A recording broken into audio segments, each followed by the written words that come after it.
Hi everyone, hope everybody is doing well. This video is the part 2 of the chapter reproduction in plants. So we finished till we had only introduction of reproduction. So let's just now move on to, and we also learned about different modes of reproduction, and so we'll now just dive into each of them and we'll study them in deep. So let's just begin with, as I told, let's just begin with asexual reproduction.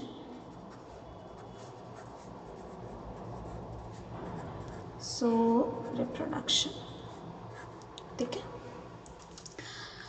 Main points only I will write and I'll just explain. So asexual reproduction में only single parent is involved. Single parent ही काफ़ी होता है reproduce करने के लिए, अपनी generation को आगे बढ़ाने के लिए. तो सिंगल पेरेंट में क्या होता है कि इट इज़ एबल टू खुद ही रिप्रोड्यूस कर लेगा.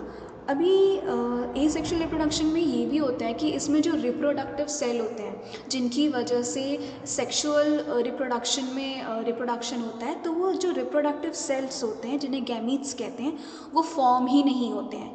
तो जब वो गैमीट्स ही फॉर्म नहीं होंगे तो उनका यूनियन किधर से होगा, ठीक है.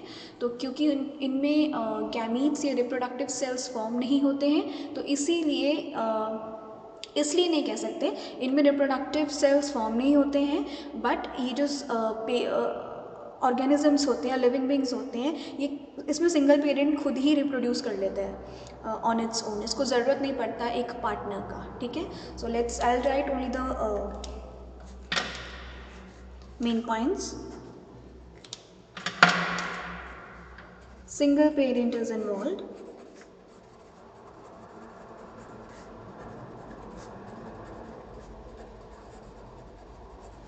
And as I told, the main point that reproductive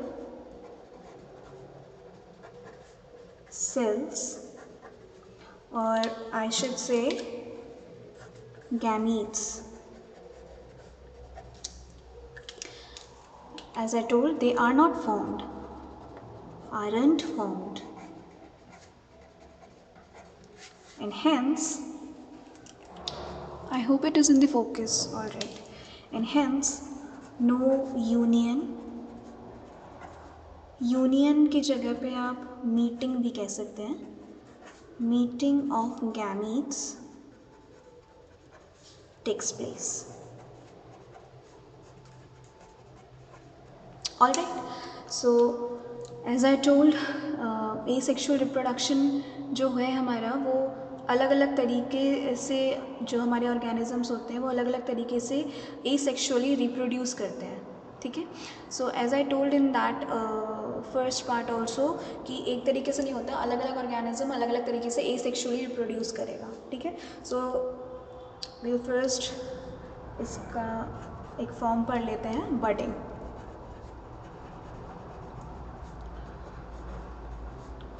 बड का मतलब क्या होता है, बड से ही पता लग रहा है कली का फॉर्मेशन होता है, ING प्रोसेस, ठीक है. तो एक फॉर्मेशन हो जाता होगा, कुछ ऐसे दिमाग में आ रहा. तो yes, it is correct. Budding it is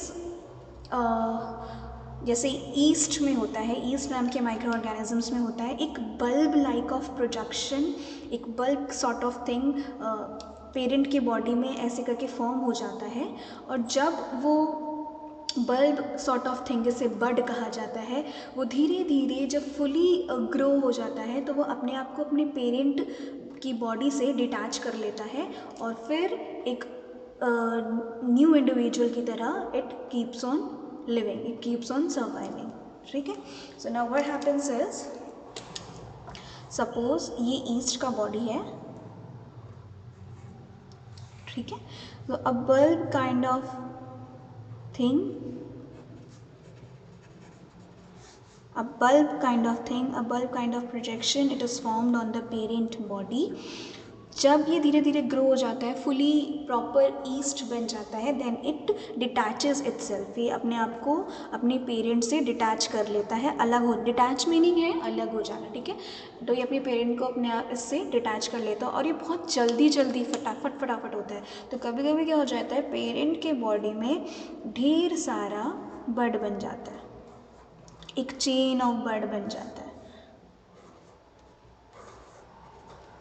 right. तो इस तरीके से जो ईस्ट कुछ माइक्रो ऑर्गेनिजम्स होते हैं दे रिप्रोड्यूस बाय बडिंग। इसमें कोई ज़रूरत नहीं पड़ता गैमेट्स को फ्यूज़ करने का, गैमेट को मीट करने को, एक सिंगल पेरेंट काफ़ी होता है, ठीक है। दैट इज़ वाई इसको एसेक्सुअल रिप्रोडक्शन कहा जाता है, ठीक है। As you can see a bulb like projection it is coming out of this parent cell. इसको हम क्या कहते हैं? I have written half bulb like projection, इसको बोलते हैं हम बड। ऑलराइट, तो देन इट विल ग्रो धीरे धीरे, gradually, slowly, then it will get separated from it parent cell और अब अच्छा खासा नया इंडिविजुअल बन जाता है, ठीक है। तो ये जो ईस्ट सेल होता है ऑब्वियसली मैच्योर हो जाएगा ऑब्वियसली, ठीक है। Then it will this process ये बहुत ज़्यादा कंटिन्यू हो जाता है और इस तरीके से large number of yeast cells are produce. As you can see मैंने एक चेन टाइप बनाया हुआ है, ठीक है। तो this is called as the budding.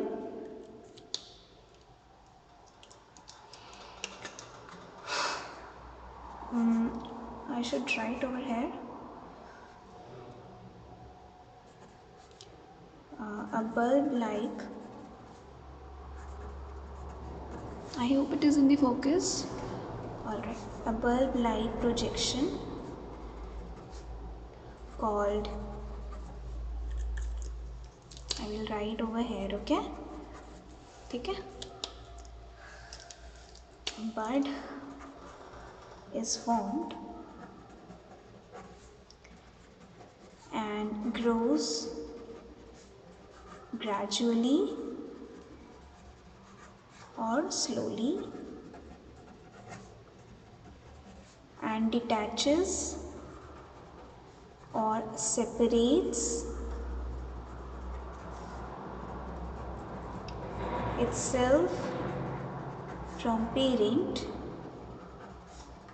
when fully matured. Alright, whatever I just told right now, I just wrote it, the same thing, okay. So now let's move on to the second one, that is fission. Okay, this page has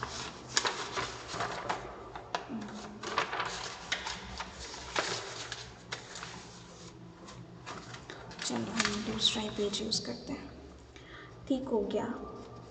बढ़े आगे fission के साथ। सबसे पहले समझ जाइए fission का meaning है, I hope it is the focus, right, ठीक है। फिशन का मीनिंग है डिविजन, ठीक है। इसमें क्या होता है, पेरेंट का जो बॉडी होता है या लिविंग बीइंग का जो बॉडी होता है वो स्प्लिट अप हो जाता है टू हाफ्स में या फिर मोर देन टू हाफ्स में, ठीक है। तो वही ऐसे ही ये न्यू इंडिविजुअल का फॉर्मेशन ऐसे ही हो जाता है, ठीक है। नॉर्मली ये, अच्छा मैंने लिखा नहीं इसमें, आपको मैं एग्जांपल मैंने बोला but I didn't wrote over here example yeast budding का, ठीक है।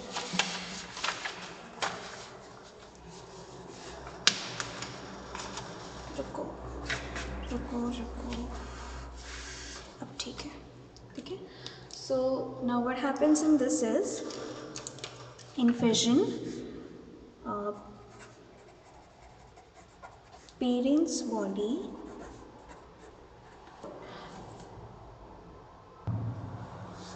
is divided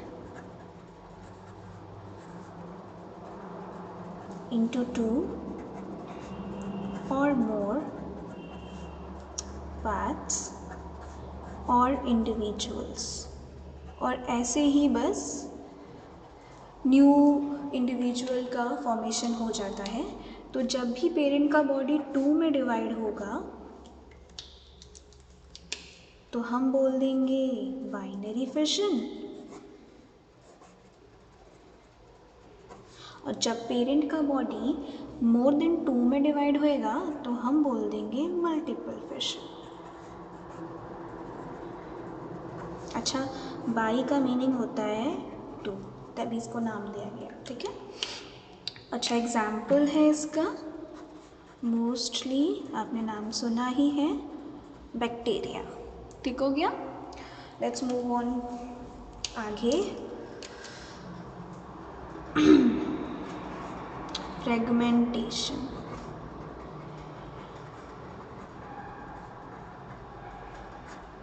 ठीक है, अभी फ्रेगमेंटेशन ज़्यादातर आपका एल्गे में दिखता है। ठीक है, तो इसमें क्या होता है, इन दिस जो आपका इंडिविजुअल का बॉडी होता है, it just breaks into two या फिर मोर फ्रेगमेंट्स में या टुकड़ों में। ठीक है, बाय दी किसी कोई भी मतलब या तो विंड से या तो वाटर से या रेन से, मतलब टू इक्वल हाफ में, equal half, I am so sorry, it gets into two fragments, it gets into gets divided into two parts due to wind, water और rain। आपने देखा भी होगा पानी के ऊपर ऐसे मॉसेस लगे होते हैं, तो कभी फोर्स आता है वाटर का तो ऐसे टू इक्वल हाफ में डिवाइड हो जाते हैं।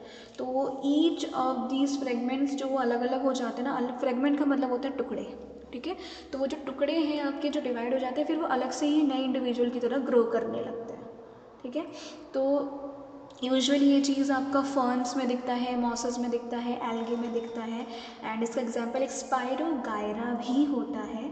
ठीक है, जो स्टैगनेंट वाटर यानी कि खड़े पानी में, स्टैंडिंग वाटर में, रुके हुए पानी में, खड़ा पानी इज नथिंग, स्टैंडिंग वाटर से एकदम दिमाग में तो दैट इज़ रुका हुआ पानी। ठीक है, तो this is very much common in them, so let me just right it down. Fragmentation in this fragmentation, सबसे पहले मैं आपको फ्रेगमेंट का मीनिंग बता देती हूँ, टुकड़े।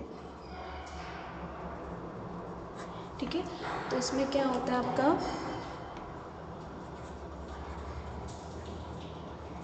आई have written parents, it is apostrophe S. Okay, parents body is divided into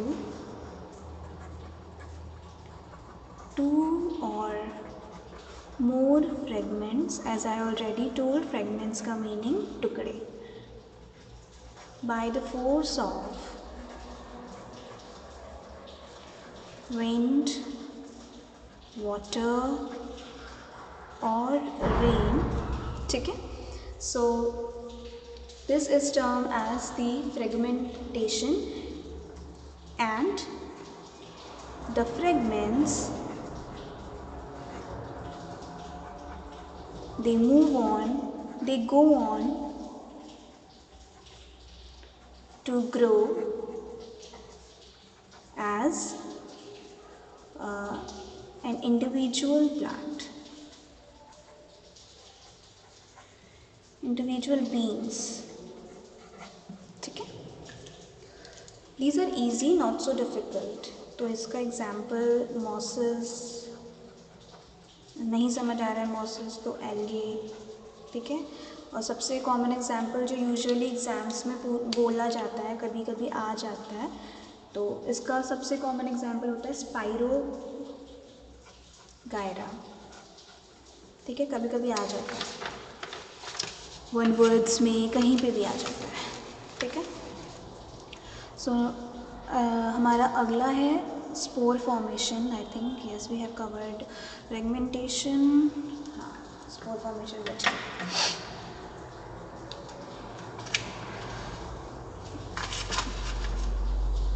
1 2 3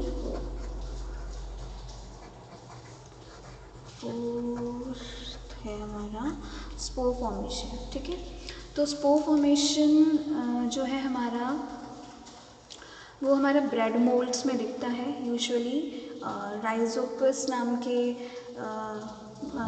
organism में दिखता है। ठीक है, तो स्पोर फॉर्मेशन में क्या होता है, एक स्पोर्स जो होते हैं वो एक स्पोरेंजियम यानी कि थिक वॉल के अंदर स्पोर्स फॉर्म हो रहे होते हैं। जैसे ही वो थिक वॉल जैसे ही ब्रेक होता है, as soon as that thick wall inside which these spores are living, which is called as a sporangium, as soon as it breaks, तो क्या हो जाता है, जैसे ही वो ब्रेक होता है तो वैसे ही आपका जो स्पोर्स होते हैं they start floating in the air. ठीक है, क्योंकि वो बहुत ज़्यादा हल्के हैं और छोटे से होते हैं, सो बहुत दूर तक फ्लो करते हुए चले जाते हैं। ठीक है, और हवा में काफ़ी टाइम तक रह सकते हैं। तो in this way these certain organisms like Rhizopus they, या फिर जो ब्रेड मोल्ड्स के ऊपर होता है, दे रिप्रोड्यूस इन दिस वे। आपने ब्रेड मोल्ड्स देखा होगा, ब्रेड स्लाइस कभी देखा होगा जब उसमें नमी हो जाती है, कभी आपने देखा होगा, आप कहते हो कि इसमें फफूंदी सी लग गई है, राइट। तो वो क्या हो जाता है आपका, अच्छा आप इसका एक वो भी कर सकते हो, एक्सपेरिमेंट भी कर सकते हो कि you will take a bread, उसमें हल्का सा उसको ना गीला कर लेना नमी के लिए, और उसको एक डार्क प्लेस पे रख देना, 2-3 दिन के लिए छोड़ दीजिएगा ना। उसमें अगर आप देखोगे कुछ टाइम बाद तो ब्रेड मोल्ड्स, उनका नाम राइजोपस हो जाता है, वो होता है, वो उस पर ग्रो करने लगते हैं, ठीक है। ये ही है हमारा, ऐसे ही हमारे जो है राइजोपस का फॉर्मेशन होता है, स्पोर फॉर्मेशन के थ्रू होता है ये राइजोपस का फॉर्म। जो स्पोर्स जो होते हैं वो रह रहे होते हैं हमारे एक थिक वॉल्ड स्ट्रक्चर स्पोरेंजियम के अंदर। जैसे ही वो स्पोरेंजियम बस्ट करता है, वैसे ही स्पोर्स फ्लोट करने लगते हैं एयर में, as they are tiny and very little, तो बहुत दूर तक फ्लोट हो जाते हैं, ठीक है। एंड इन दिस वे फिर नए नए राइजोपस व्हाट हैपन्स, वो ग्रो करने लगते हैं, ठीक है। तो spore formation is nothing but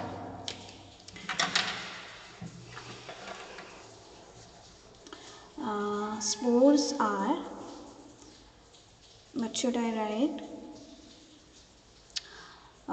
reproductive bodies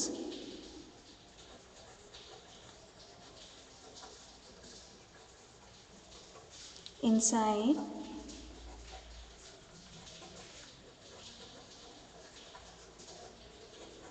the thick walled sporangium। अच्छा, दिस वर्ड इज़ इम्पॉर्टेंट, कि किसके अंदर होता है स्पोर, पूछ लेंगे वन वर्ड में, तो पता होना चाहिए, ठीक है। Sporangium, so as soon as this sporangium it bursts, spores start floating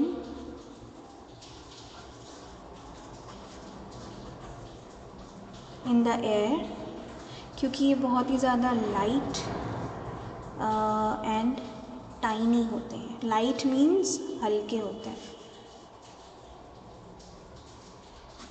alright, ठीक है। सो एग्जाम्पल इसका मैं अगर दूँ तो आपका जो अभी मैंने बताया था, चलो लिख ही देते हैं, ब्रेड माउल्ड्स भी कहते हैं बहुत लोग इसको, ब्रेड मोल्ड्स भी कहते हैं उसको, तो कंफ्यूज मत हो जाना। Alright, so that is it for this video, and we have completed our one topic, that is asexual mode of reproduction. So we will complete the other modes hopefully in the coming up videos in very soon. So till then, take care.